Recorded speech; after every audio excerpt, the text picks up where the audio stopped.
Okay, pleasure to be with you guys. Dishonesty in the artificial intelligence industry is something that would take a lot more than 50 minutes to discuss, but we'll do it in three parts. One, a little bit about the history of the dishonesty. Secondly, some of the general impacts on human society that result, and then briefly the issues specific to mental health. OpenAI was started in 2015 as a do-gooder company. The idea came, I think, mostly from Sam Altman. The money came mostly from Elon Musk. The purpose was to be a nonprofit that would make sure that the effects of AI would not hurt humanity. A very specific mission statement, very specifically not for profit, for the good of humanity. All well and good for a very short period of time. We don't know how sincere they were. I doubt Elon Musk's sincerity under any circumstances. It's a little less clear whether Sam Altman is sometimes sincere, sometimes not, whether how much he was disingenuous in starting with a sheep to hide the wolf. In any case, a remarkable change happened in 2017. The Google scientists collaborated on a new model for chatbots to change the world, change the future of humanity. Instead of doing sequential analyses would be done concurrently. This exponentially increased the power of artificial intelligence. It made chatbots conversational. Before this, chatbots were clunky. All of a sudden, if you can do trillions of analyses all at one time, you could have a chatbot that would not only understand the user, but also be able to respond in a way that would be completely indistinguishable from a human response. Elon Musk understood the power of this immediately, and his first thought was, let's now get rid of this do-gooder nonprofit status for this company. I want to merge it with Tesla. And when OpenAI, the board, which was safety conscious, and Sam Altman, who I guess wanted to get free of Elon Musk, they said, no, we're not going to merge with Tesla. He walked away angrily, and he began suing OpenAI, a whole series of lawsuits. He lost the last one just about a month ago. And he actually, they both testified in court in dramatic fashion, having different conceptions of what the history was. But Elon Musk then went off and got into the direction of developing his own for-profit company. Sam Altman, about 2 years after Musk left, persuaded the board to have a for-profit spin-off of OpenAI. So the board would remain as a non-profit entity, but it would have a spin-off for-profit company. And that was very soon converted into the tail wagging the dog. That Musk got major funding from Microsoft. They began to produce lots of new ideas and new products. The opening to the public of the new technology occurred in November 30th, 2022. It's just 4 years ago. The whole world has changed in just these 4 years. And it was done prematurely and dishonestly, so that they did not do the stress testing you would need to do before releasing maybe the most significant invention in the history of the world. Chatbots are probably the most significant invention in the history of the world and the fastest in the uptake. That because they required no new infrastructure, almost 7 billion people in the world have a smartphone. There was virtually no extra cost to implementing a chatbot on a smartphone. That technology has spread far faster than any other technology in the history of the world. OpenAI understood this possibility and understood that getting there first would be crucial.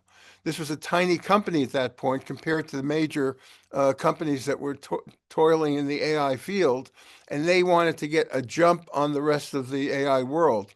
So what they did was disguise the release to the public as a research endeavor. They were going to gather information, a kind of beta testing.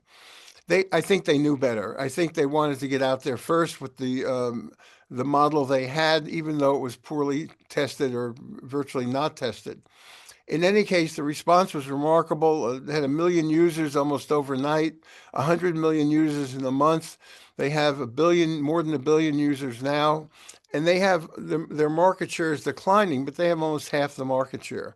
So this tiny little company that started with $1 billion investment is now $1 trillion. They think they may be $1 trillion company as they want to go public. Their going public has led to all sorts of problems, and we may get into them. But the main point was that this little startup, imagine this, a little startup 12 years ago with a less than $1 billion investment is now $1 trillion company in just 12 years. And all of that extra money is in the last 4 years. And much of their success came from getting there first. There's a kind of imperialism in the AI industry. The main goal is to get as much data as possible. The technologies can be reproduced. The entry level is to have as big a market share as early as you can get it, but also have as much data and access to data. If you have a big market share and access to data, you control the world. AI realized this early, and they immediately scraped the whole internet. They did this in a way that was dismissive of any other rights that might have been held. There was a lawsuit settled just a couple of days ago in which about $1 billion, this is an Anthropic lawsuit, about $1 billion will go to the creators. But even the settling of the lawsuit is unfortunate because it wasn't based on the fair use argument that the AI companies excused themselves with. It was based on technicalities in how Anthropic did it. In effect, what the AI companies have been able to do is swallow up human knowledge.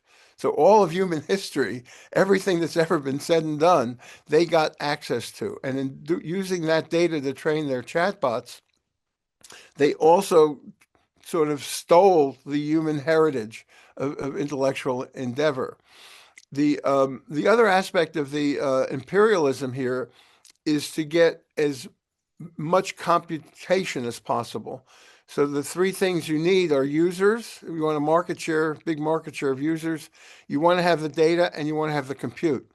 And the imperialism there is to go all over the world building these enormous data centers that are strangling the energy markets, stealing the water, and raising prices for everyone else. The imperialism is also geographic. So when AI or the Chinese offer free services to Ecuador or Nigeria or Thailand, what they're doing is gaining their data. And so these days, imperialism doesn't require a ship conquering a port to plant a flag and say, we own this country. All it requires is gaining the data from that country.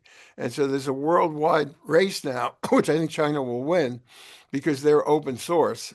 The American companies began open source. OpenAI was supposed to be open source, but now they're closed source, which means that for most countries looking for a system, it'll be the Chinese that they will probably look towards. And the Chinese are very forthcoming and very nice on the surface, but it's really a way of imperialistically stealing data from the whole world. So the companies have, in just a tiny bit of time, they've gotten tremendous market share in the world of people. They've gotten access to the world's data. They now have access to the world's energy and the world's water, and they're spreading geographically everywhere. So this was a very clever business plan. The business logic of this is immutable. The impact on society could be absolutely disastrous. Now, I think that the part of the sell, and one of the things I did for a book was to take the quotes from Sam Altman, the salesman for AI. No one speaks more about AI than Sam Altman. And Sam the salesman will give you a picture of AI that's completely different than Sam the good do-gooder. So from one side of his mouth, he's trying to protect humanity from the dangers of AI. From the other, he's doing everything, both in salesmanship and in the technology development, to create a monster. The the big sales pitch, the one that the venture capitalists, the Mark Andreessens, the Sam Altmans pitched to the investors and to the public, is that this is a win-win-win-win-win. Everyone's going to win from this. That the world is going to be a paradise. People aren't going to have to work because AI is going to do all the working for them.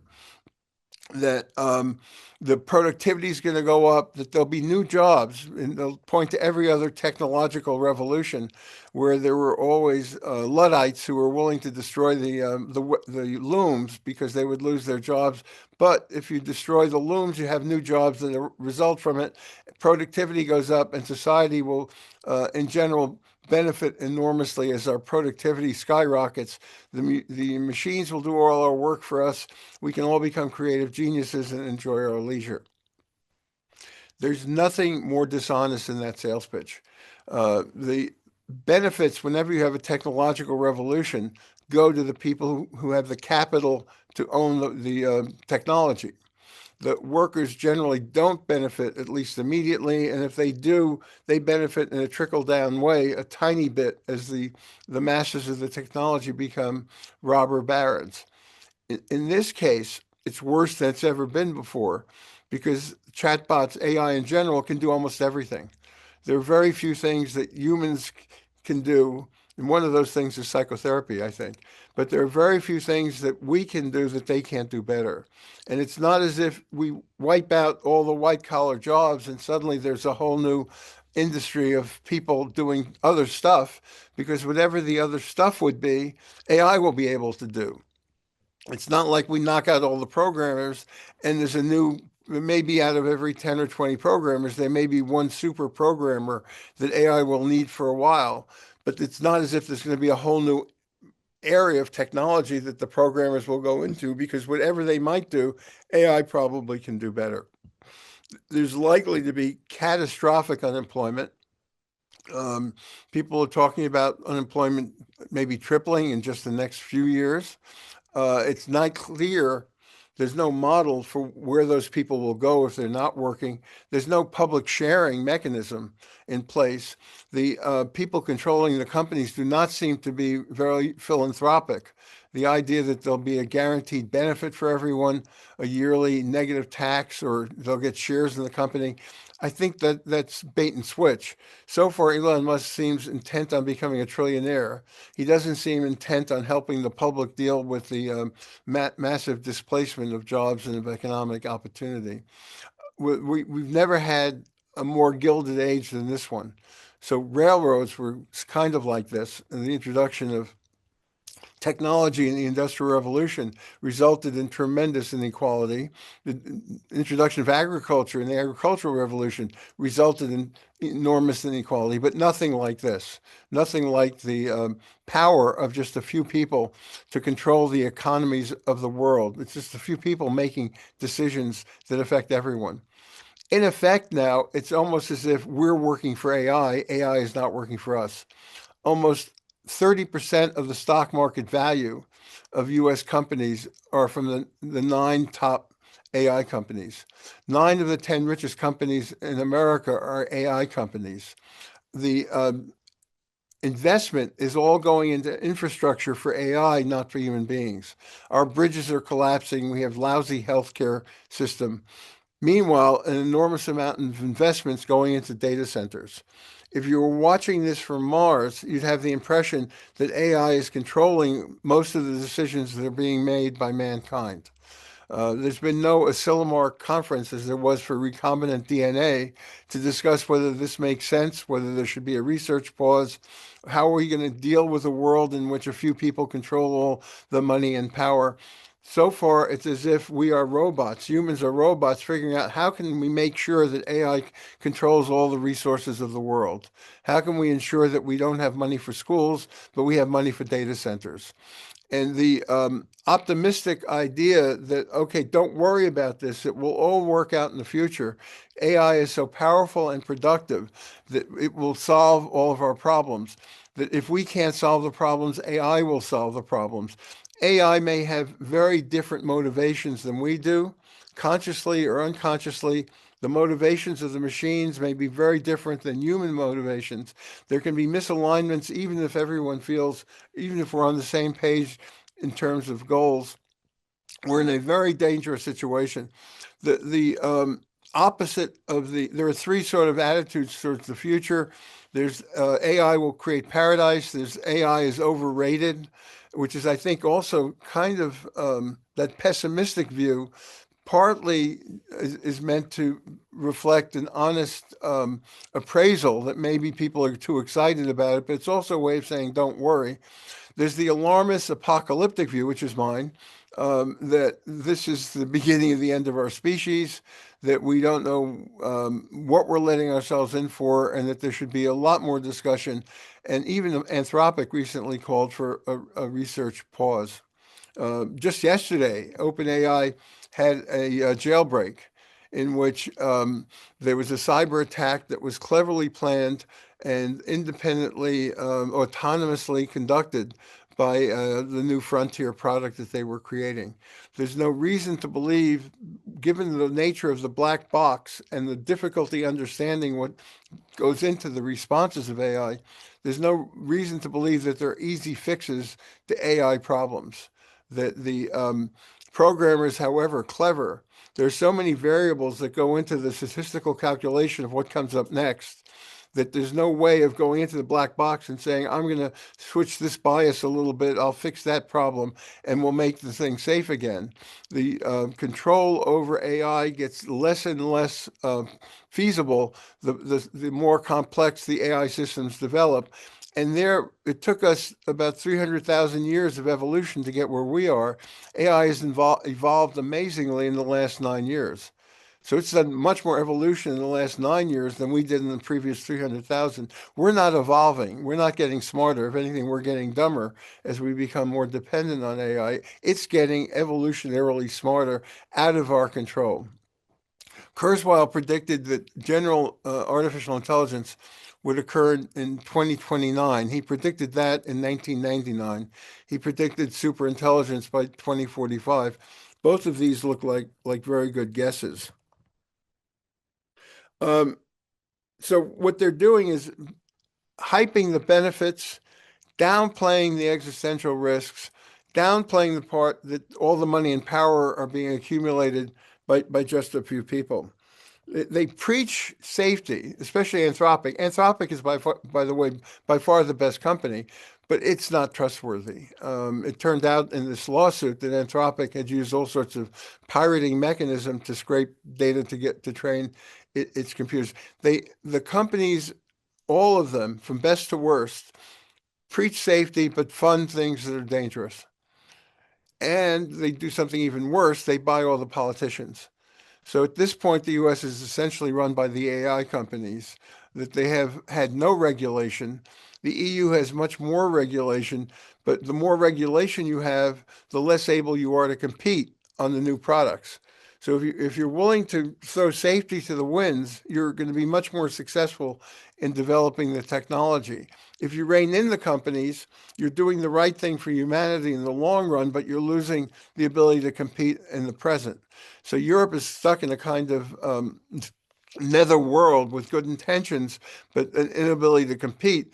China and the US don't have those good intentions, and therefore they're by far succeeding in developing an imperialistic control over the technology in the world. How does this all apply to psychiatry? I just finished a book on this. The interesting thing about this is that probably more people are being treated by chatbots now than by human clinicians. There may be 1 billion people in the world. WHO estimates there are about 1 billion people in the world who need mental health help. There are only about 1 million clinicians. A conservative estimate says that we would have to increase the size of the clinician pool by 10 times to begin to meet that need. And if you think about the geographical and financial distribution, it's even much worse.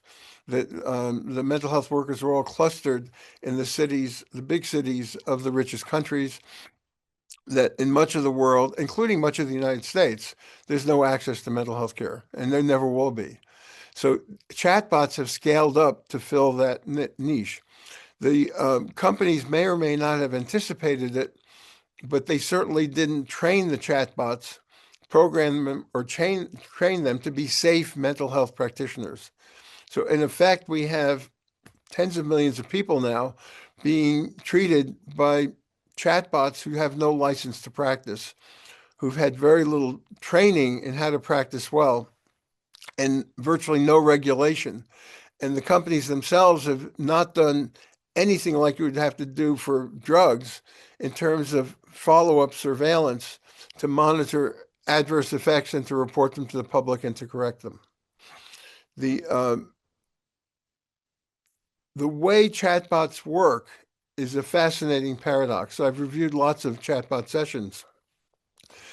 When a chatbot's working well with the right patient, bringing out the best in each other, it's an absolutely brilliant therapy.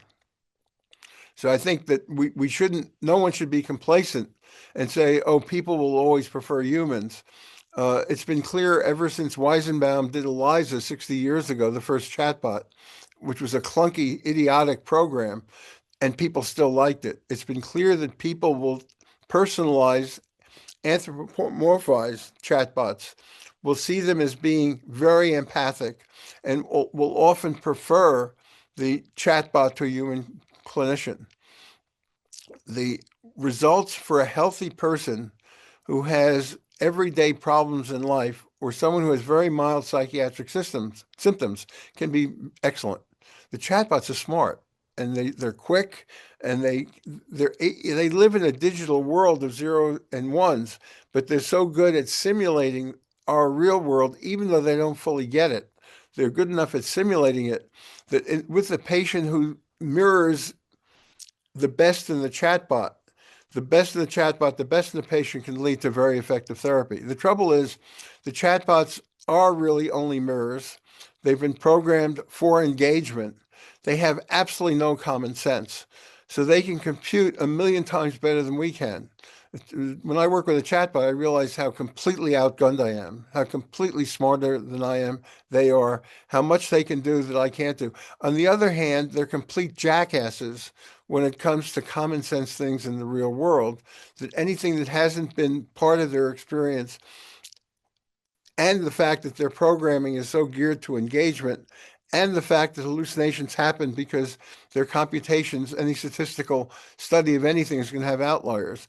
They make the stupidest mistakes when they treat patients. And the sicker the patient, the stupider the chatbot. So since it's a mirror, if it's a healthy patient, it'll be a very brilliant, healthy chatbot. If the patient starts out with suicidal feelings, eating disorder, psychosis, it will magnify the symptoms and accelerate them, and do it without common sense. A patient can be very suicidal and then ask the question, well, I'd really like to know where the nearest bridges are. And the chatbot will tell them exactly where can you tell me how I can get there? The chatbot will tell them how to get there. What's the best dose to take if I want to kill myself? Chatbot will, no common sense, no intuition. They can bring out the best in people who have minor problems. They bring out the worst in people who have major problems. So if we consider the fact that before long, maybe 100 million people will be using a chatbot for mental health help, it's likely that tens of millions of them, a small fraction, but still a substantial fraction, will be materially harmed by them. The companies have been remarkably dishonest about this. They do not follow the risk pattern. The only paper that was at all indicative was one from OpenAI itself, indicating that a tiny percentage, I think it was about 0.15% of the calls of the chats that they had in any given week were problematic for suicide or psychosis. It was a tiny percentage of the chats, but there were billions of chats. When you take the tiny percent against an enormous number, you have a very serious mental health problem. So on the one hand, chatbots are the best thing that ever happened to world mental health because they will scale up the availability everywhere in the world. If there are 7 billion phones, there'll be 7 billion people who can potentially get help that they could otherwise not get. That's a very good thing. On the other hand, it's absolutely disastrous for those people who start out with a vulnerability that will be made much worse by the chatbot. I think the solution for this is that wherever possible, hybrid therapy be done. That a chatbot working with a clinician-patient team can be an enormously effective therapeutic alliance, a three-way therapeutic alliance, that it becomes much safer if the chatbot is being directed as to what it should do and should not do based on a treatment plan that's been arrived at by the therapist and the patient, than if it's running wild between sessions doing whatever it thinks it should do. And the chatbot doesn't, they have no evil intentions. They don't have any feelings about any of this. They're just following their programming rules. The fact that they've been programmed to be engaging and sycophantic means that they're also accelerating symptoms when a patient presents them with weird thoughts or suicidal feelings. They're just doing their job as their programmers have instructed them to do. What we need to do is restructure their programming instructions. And now it's not hard to do. Starting with Claude, the chatbots have eliminated the need for programmers. So in the old days, to get from our human analog language, all of our letters and syllables and stuff, to the digital binary language, you needed a programmer to translate. Now you don't, because chatbots are the best translators, well, they're not the best translators in the world, but they're very good translators. So you can speak into your Claude, give it instructions. I've discussed with my therapist that this is the way I want you to act.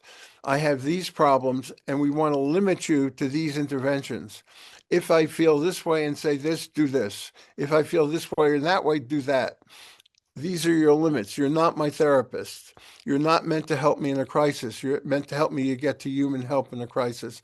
I have this problem and I need behavioral activation, and I want you to do this. If I call you in the middle of the night, these are the ways you're supposed to handle it. So chatbots can be wonderful assistants between sessions. They can be wonderful therapists on their own with the right patient, but they can be absolutely dangerous with the wrong patient in the wild without help. And the companies, I think, the for-profit motive here is really scary. So what's happening in the U.S. and actually NHS, so we'll get to that in a minute, because the NHS uses chatbots now more than any system in the world. You could say they're ahead of the rest of the world in using chatbots, or that they're on the most dangerous terrain. The companies in the US that are going to be exploiting this have a model that has received extensive funding, billion-dollar type funding. The only way they can make money is if they replace human clinicians. There's no other way that a chatbot company is going to make money other than replacing human clinicians. In the US, the buyers will be insurance companies, corporations, healthcare systems, the VA, state governments. The pitch will be, it's a lot cheaper and you'll get more access if you have our chatbots on board in your system. You can scale up to provide, you don't have to have a waiting list anymore. You can scale up to provide immediate service and more services to a larger percentage of your constituent base. And we will carefully supervise our chatbots to make sure they're safe. So you're going to get an add-on in your potential power to help people. You're going to get a safety valve because we're going to have careful supervision to make sure our chatbots are safe. And you'll save lots of money because we're a lot cheaper. The chatbots can scale up at no cost. We're a lot cheaper than if you had to hire more human clinicians. You're going to get, it's a win-win for everyone. The patients win, you win, we win. It's a slippery slope. The business logic will be to gradually reduce the ratio of clinician to patient. So they may start out saying, oh, we'll have one clinician supervising every 3 patients. The competitive cost edge will be to get fewer and fewer human clinicians supervising chatbots who are seeing more and more patients. And the way things work in the free market is eventually the bad treatment will drive out the good. And there'll be more and more autonomous chatbot treatments that are theoretically being supervised, but not closely enough to really matter. The NHS has these enormous waiting lists. as you probably know better than I. And what they've done is incorporate chatbots more and more in the initial administrative and assessment phase, giving simple CBT stuff to patients. And the argument is that this is a way to cut down the waiting list, a great goal. The question is whether eventually it will also cut down the mental health clinicians, and eventually all systems will be driving into a vicious cycle of competitive edge towards having a great many patients for every chatbot. And at least as things stand now, that's not safe. So time to open it up. Thank you, Alan. Thank you. And thank you, everyone in the room. Is there any questions, comments? We've got plenty of time now, about 15 minutes or so. And then we've got Kate's poem as well when she's all set. It's a lot to take in. And you covered a lot, Alan. I appreciate that. And would you like to, just while people put their hands up or have a think, just you wanted to mention your book that you're covering this topic in a book that you're going to be putting out?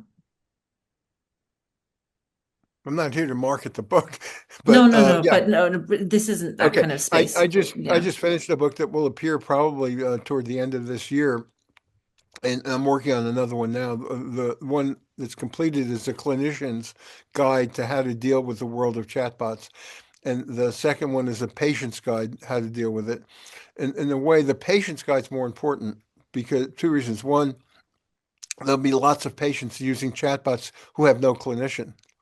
I mean, that's the much bigger market, the much bigger need is to help patients tame their chatbots because most of them will not have a clinician helping to do it. But also, clinicians are tremendously far behind patients in this. Good morning. The patients have become chatbot literate way before clinicians ever did. It was the patients who actually created the psychotherapy chatbot industry by seizing on them so quickly and realizing that they could be helpful for advice and coaching and therapy. So I think that we need to get clinicians literate, and the book is partly to do that, but also patients have to make clinicians literate. They need to bring into the fact that they're seeing so many patients now see chatbots in between the sessions. So if you get to see your therapist once a week or once a month, fine. But in the middle of the night, if you have an interview tomorrow and you're scared and you feel I need help right now, the chatbot provides that kind of immediacy. And so people are using them even if they're in therapy with a human. And very often it's a parallel kind of thing without a coordination.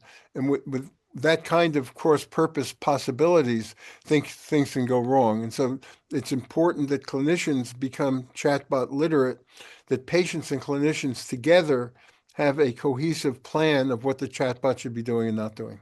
I thank you. And it is not a book promotion. Like that, this, I think people should feel proud of their achievements. And yes, so I think Craig, you did have your hand up, and then you might have put it in the chat. Did you want to speak to your point in the chat, and then over to Mark? Yeah, what I want to talk about is way too complex for this forum. So let Mark go, and I'd appreciate getting the link to Dr. Francis's book. Absolutely, no But problem. if Mark is short, I'll jump back in.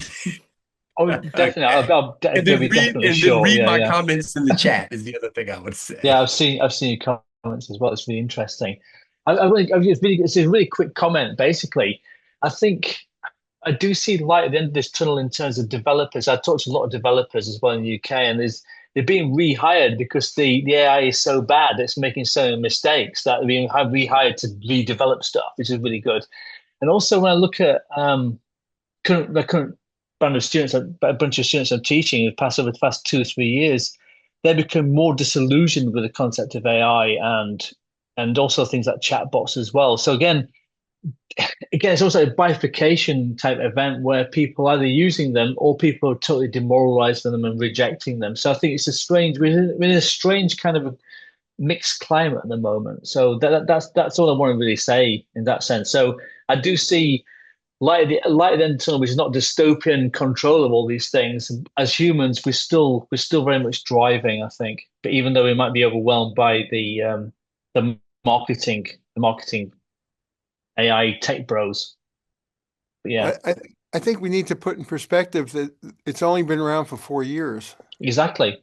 Yeah, yeah, Think about that, just 4 years, and the whole world has been upended by it. yeah, I worry more about complacency than I do about we're overreacting. Usually I'm skeptical of new things in psychiatry, very skeptical of new things.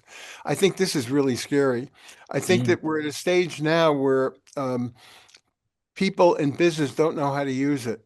And I've been in contact with a whole bunch of people.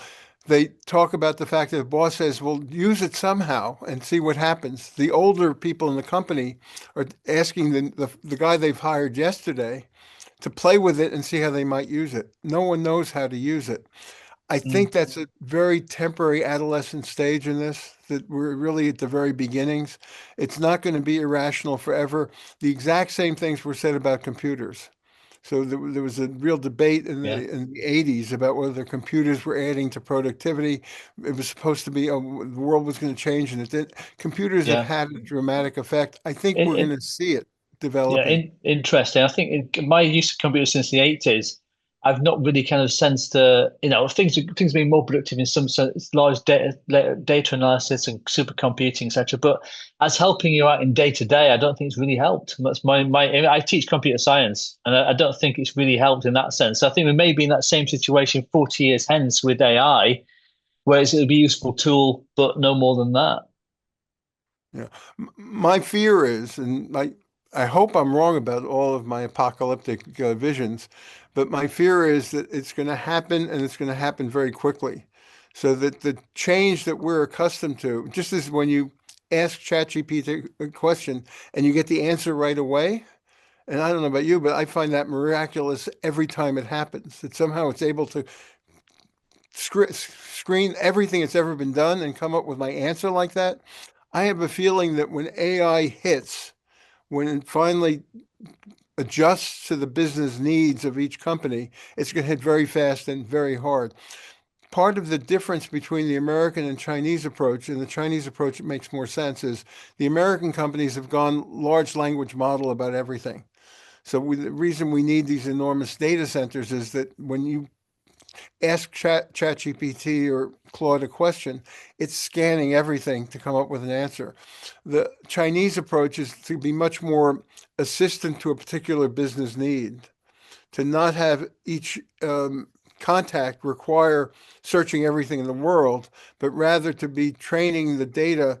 The training data is much more specific to the particular needs of that business. I think as the businesses learn how to use AI for their operations, they will discover efficiencies that will only work economically if the AI is replacing workers. So I see this as a teenage transition period. And I think the problem is that when it strikes, it's going to strike quickly. When a business is able to hand over to an autonomous AI previous functions that were done by people, it will not be a gradual process of attrition. It'll be very sudden.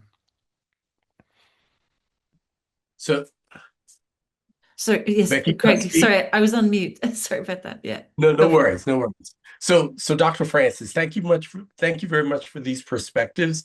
I'm having conversations on a daily basis as a digital health, digital wellness consultant and educator, and the kind of the points of view are across a range. The question I have for you is: so,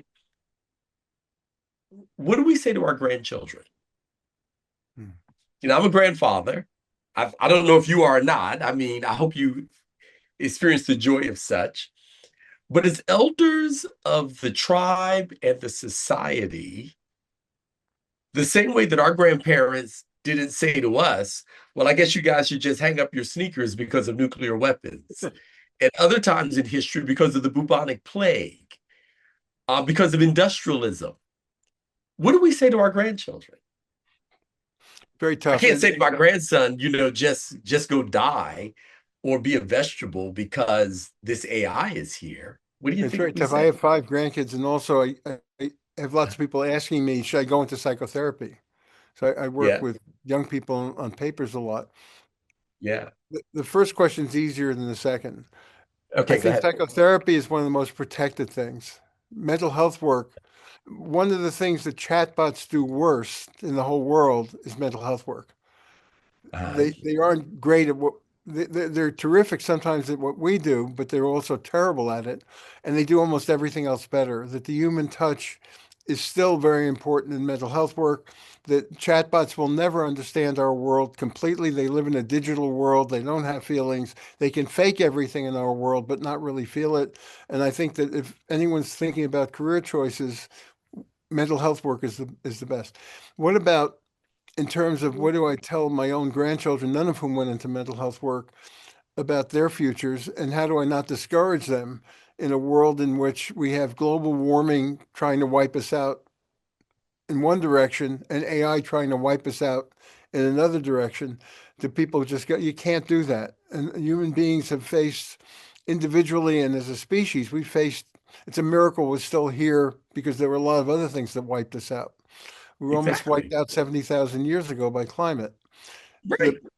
Life is a very beautiful and precious thing, a very implausible, beautiful, and precious thing. And people have to Mhm. live it to the full and really enjoy it. In terms of vocation, the world being more uncertain is an added stress. And people who aren't stressed by what's happening with global warming and AI are missing the boat, I think. I think there's a normal, it's not, someone called me recently, a reporter, about the question of should there be a disorder in DSM for people who are worried about global warming? My response is that anyone who's There not is worried about actually. global warming, huh? Yeah. Yeah, Well, you there is should be actually, worried. you're correct. I'm familiar with that discussion that's going on Yeah. right now. Yeah, there has to be a kind of realistic reaction that the world is not having. Donald Trump being the best example. Donald Trump has done his best to improve global warming, to heat us up. He's done his best to free up the AI companies. We can't deny what's happening. We have to be realistic.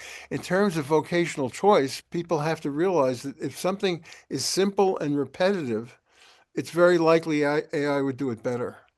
Yeah. Um, Yeah, I have to tell you yeah, that, and I'll be very succinct here as I'm engaging, um, my grandson and more young people than I can count who come to me regularly and ask me my perspective about this. I'm cultivating a view, and it will continue to evolve, that this is a corrective, that for at least the last 500 years, we have been engaging in an experiment as society that has had lots of benefits, but we can also see that we've gotten ourselves in a number of other jams. I happen to think that there are a collection of indigenous values and practices that we have forsaken. Like when you say psychotherapy, I agree. I would expand it to community psychotherapy.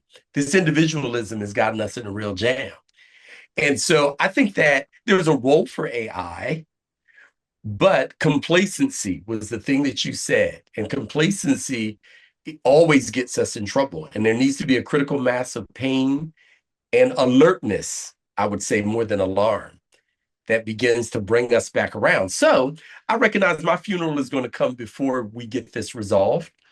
But that's why we have to formulate a point of view that helps our grandchildren.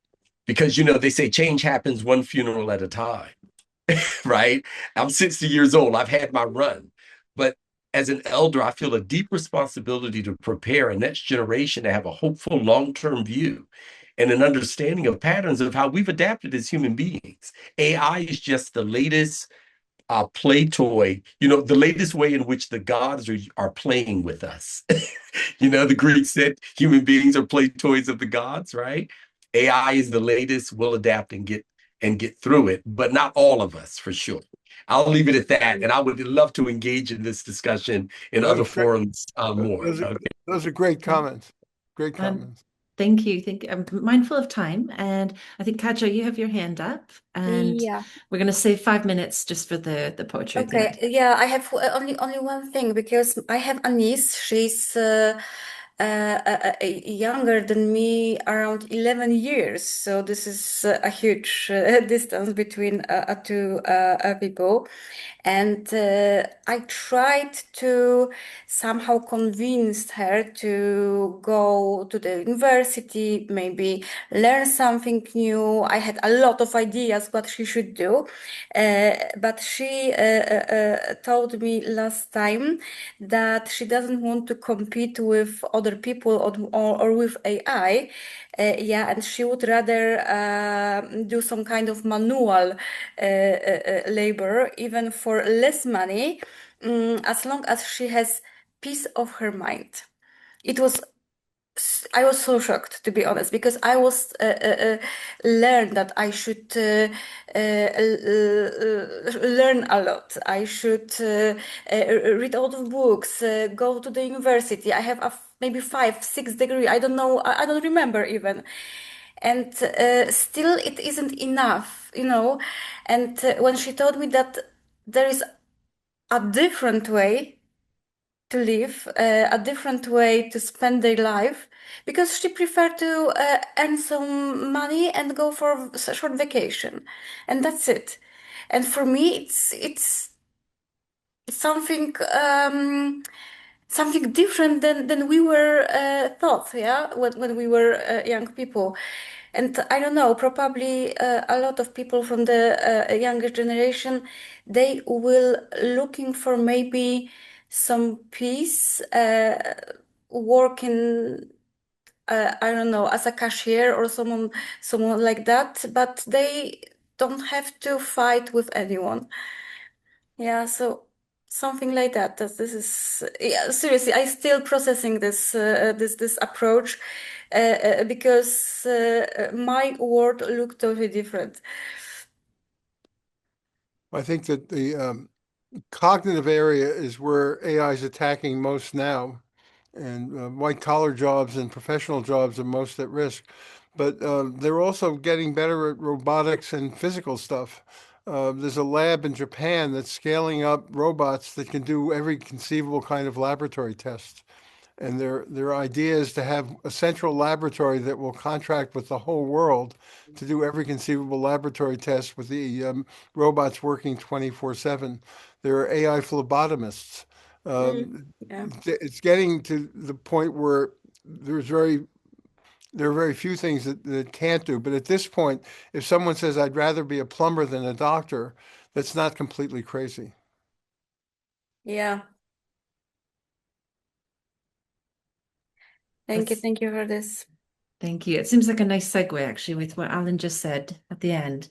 So yes, so thank you very much for your presentation and the discussion. And over to Kate now to get your interpretation. Wow, that was a lot. So, I may have missed a few things out. Alan Francis shared the history in dishonesty, how OpenAI, a little startup 12 years later, $1 trillion worth, just from getting there first, and not stress tested for the purpose now used for. This imperialism came from data capture, and if worldwide open source runs its course, the Chinese will win this race, stealing our human heritage by swallowing human knowledge. It's not philanthropic, it's apocalyptic, catastrophic. This 4-year-old toddler's capability to replace humans in society, yes, it's hyping benefits and downplaying risks. It's preaching safety whilst funding what's dangerous. Regulation strangles competition, and in this netherworld of good intuitions, Europe cannot compete. Now, an application to psychiatry. More are treated by chatbots. In fact, 10 times more clinicians would be needed to meet the needs. They are not safe. Mental health practitioners with no license to practice well. And brilliance is not in complacence. People personalize and prefer this interaction. They're quick. It's like a miracle. But it's mirroring it without any common sense and hallucinating, making stupid mistakes. Patient symptoms are magnified and accelerated by a chatbot that brings out the worst. Of 100 million people, a substantial fraction will be materially harmed. It's great for those who can now access it, worst for the most vulnerable. It's safer, though, in an alliance and a treatment plan. It's not evil. We need to restructure chatbot instructions, and we can tell it what to do. It seems the only way to profit is by replacing human clinicians to reduce waiting lists. Sold as a win, win, win. This business logic is a slippery slope. Bad treatments will drive out the good, a vicious cycle of competitivity, a huge inequality. None of the AIs are trustworthy. The future will require chatbot taming. Patients need to communicate this literacy because immediacy creates dependency, and clinicians' wealth of impact is mental health. Perhaps our grandchildren will be more discerning about vocation choices in a global warming environment. It's actually their voices that matter. Okay, I have the exact same reaction I have when I work with a chatbot. I realized early on it could write my book a lot better than I could, and I couldn't do that because I felt wrong, so I didn't allow myself to use it for that purpose. But I knew that my book was a very inferior book and that the chatbot could do it. And you're as good as a chatbot. You're better than a chatbot.